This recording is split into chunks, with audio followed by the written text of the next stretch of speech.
combatiendo la corrupción.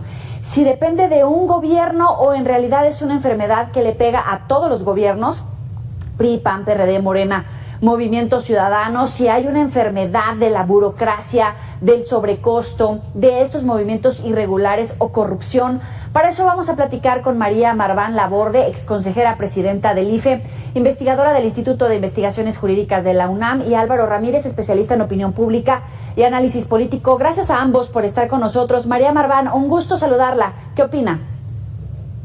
Muchísimas gracias. A ver, yo creo que hay que dividir en varias partes la opinión. La primera, ciertamente, la consulta estuvo bien organizada conforme a lo que exige la ley, y el INE otra vez cumplió instalando prácticamente el 100% de las casillas que se debían instalar.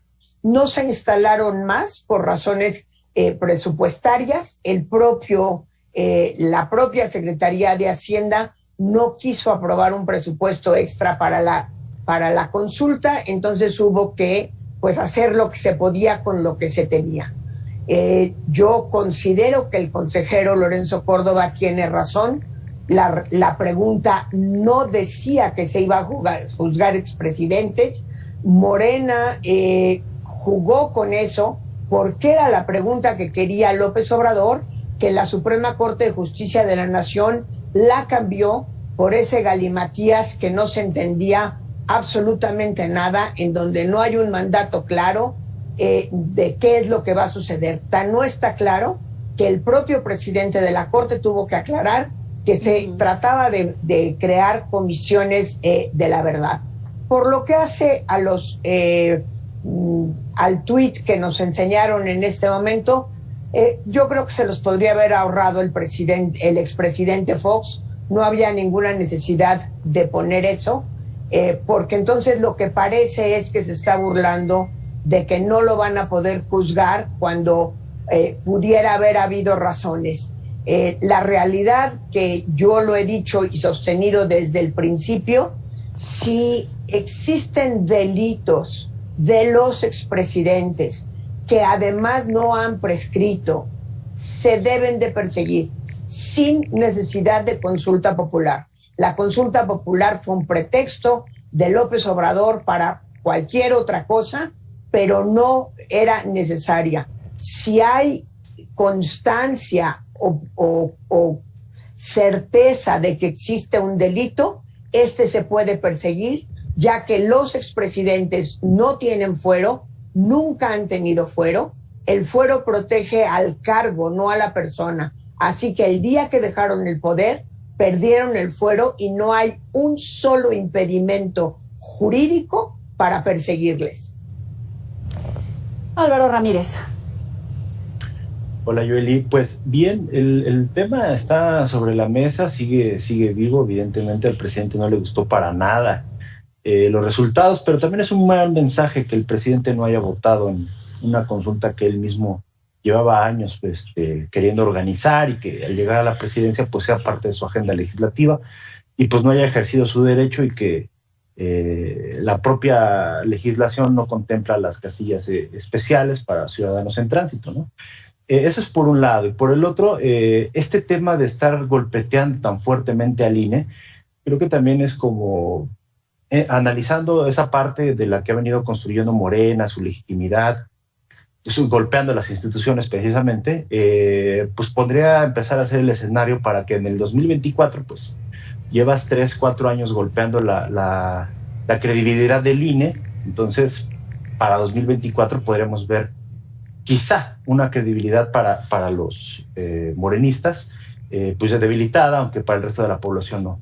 Y por otro lado, la parte que por la mañana en un análisis hacíamos era, para 2018, 30 millones de electores respaldaron a Andrés Manuel, pero no es 30 millones de personas con la camiseta de Morena puestas, ¿no? O sea, son 30 millones de electores enojados, indecisos, los votantes switch.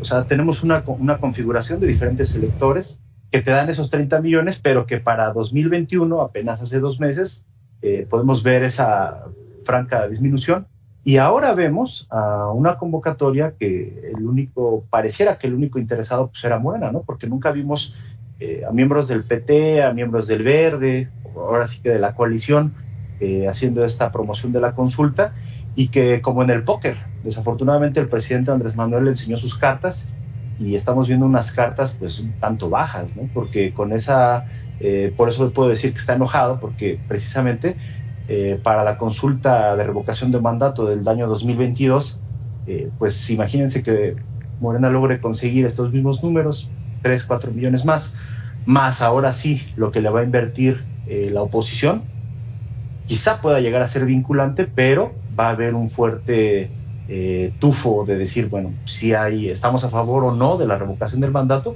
pero eso creo que es algo que, por eso en su comentario dice que no hay que dejar de trabajar, y eso es cierto. O sea, Morena actualmente tiene 250 diputados que están por terminar la 64ª legislatura y 200 diputados electos que van a entrar a funciones. O sea, tiene 500 diputados entre en funciones y electos que si hubieran puesto a trabajar,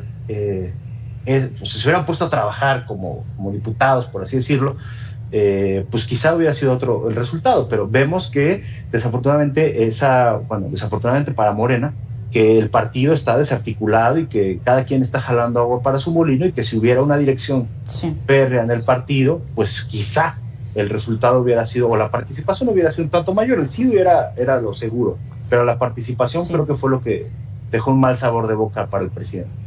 María Marván, ¿qué mensaje le llega a el INE con este ejercicio que se hizo el día de ayer, y qué mensaje nos debería de llegar a los ciudadanos? Porque en efecto la consulta popular es un arma que tiene el ciudadano, aunque en esta ocasión parece que se desvirtuó el oficio como tal.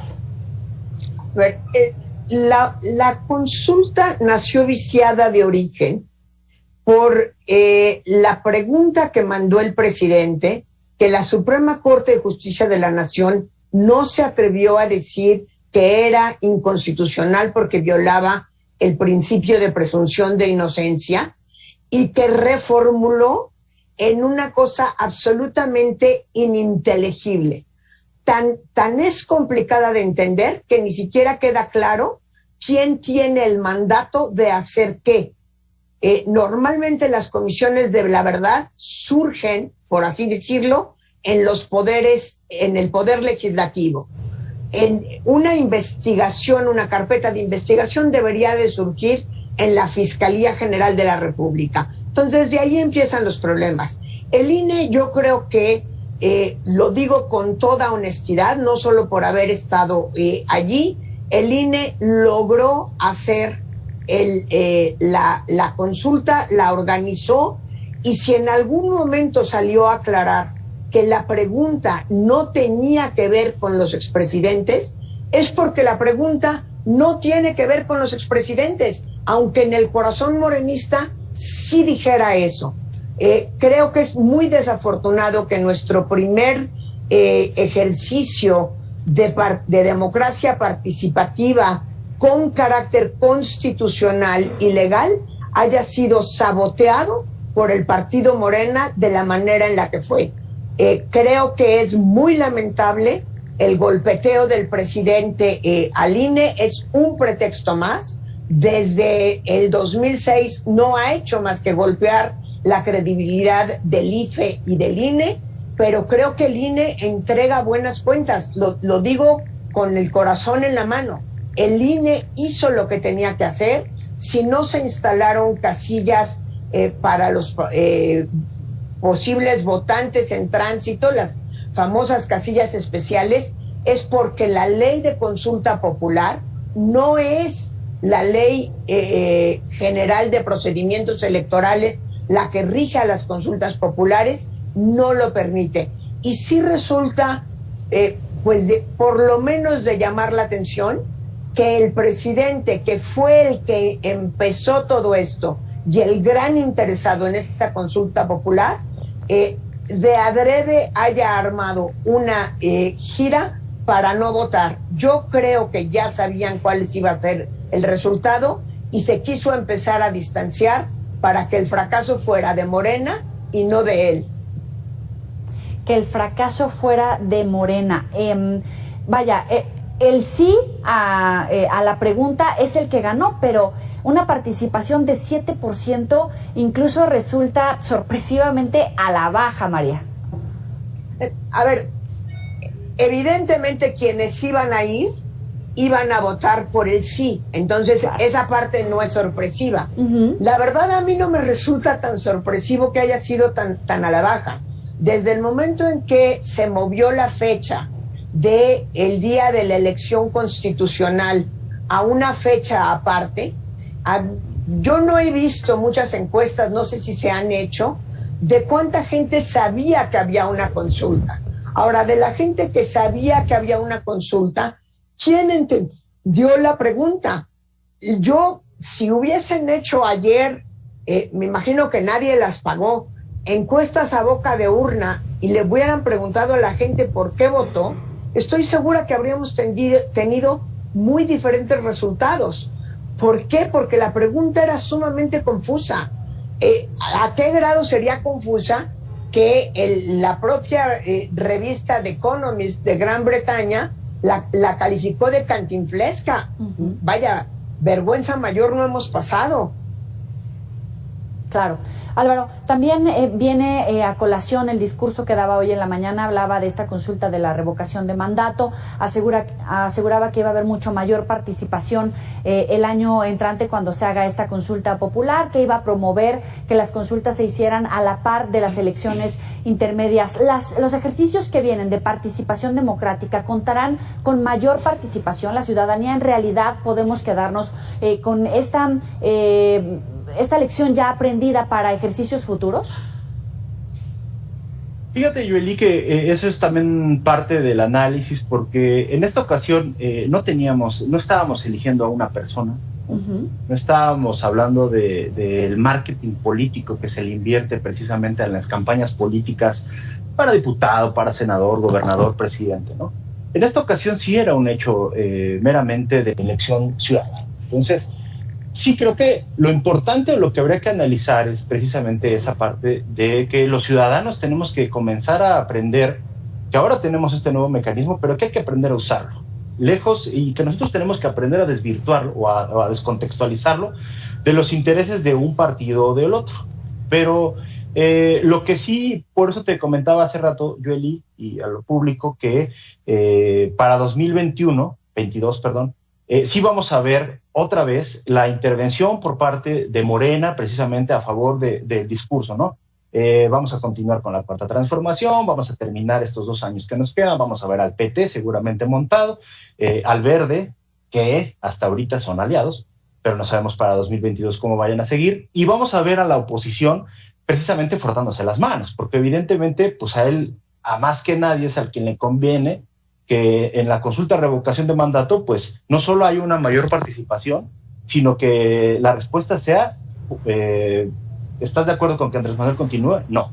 Esa es la respuesta que a la oposición le favorece, pero es ahí donde vamos también, en esta historia contemporánea de México, vamos a ver esta oportunidad que tenemos de decirle, señor presidente, usted está haciendo bien las cosas, señor presidente, usted está haciendo mal las cosas, para pronto, sí, ¿no? Muy bien. Y eso es lo que creo que hay que rescatar del siguiente plebiscito. Un comentario final, María. Pues yo espero que nos tomemos la consulta popular más en serio y que cuando se hagan consultas la pregunta sea clara, con un mandato claro, un plebiscito si es que vamos a definir una política pública específica, un referéndum si es que vamos a pronunciarnos sobre una reforma constitucional o legal, y que pasemos esta página de la historia como una página muy vergonzosa.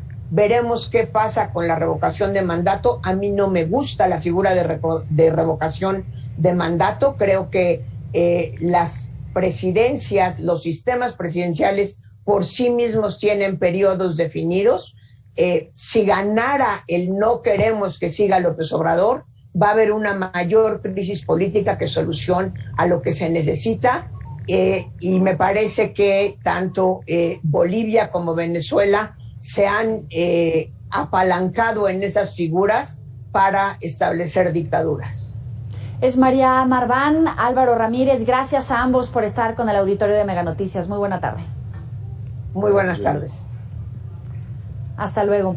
Bueno, vamos a hacer una pequeña pausa. Sabe que puede recuperar estas y otras entrevistas en nuestras redes sociales. Ya volvemos.